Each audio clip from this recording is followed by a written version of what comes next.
Have you ever wondered why a boat can glide gracefully across the water while a rock goes straight to the bottom?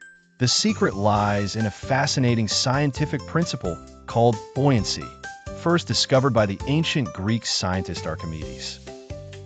Let's imagine a little story that illustrates this. Picture Archimedes sitting near the edge of a bath. As he slipped into the water, he noticed that the water level rose.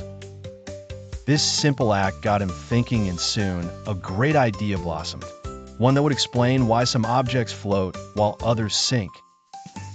Buoyancy is a force that helps things float. It works due to an interesting dance that happens between objects and the water they sit in. The trick is the idea of displacement. When an object is immersed in water, it pushes aside a certain amount of water.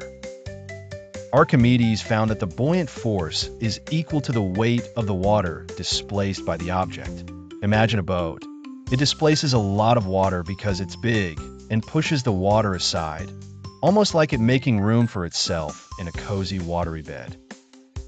The boat is designed to be hollow or contain lighter materials, so even though it's hefty in size, its overall weight is spread out.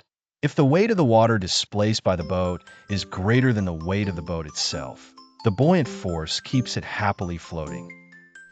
Now picture a rock. The rock too displaces water when you toss it into a lake. However, rocks are usually solid and much denser than water. They don't push aside enough water to make a buoyant force strong enough to support their weight. The more compact and heavy the object, the less likely it will float. So the poor rock sinks because the buoyant force is much weaker than the rock's weight. You could try a simple experiment yourself. Take a ball and a stone and put them in a tub of water.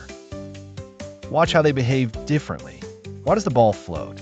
It's lighter and displaces enough water to balance out its weight, just like a boat.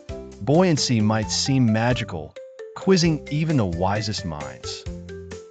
But thanks to Archimedes' principle, we have a reliable way to tell why some things float like boats, while others, like any rock, sink swiftly to the bottom. So the next time you see something floating, just remember the delicate balance between weight and the water it pushes aside.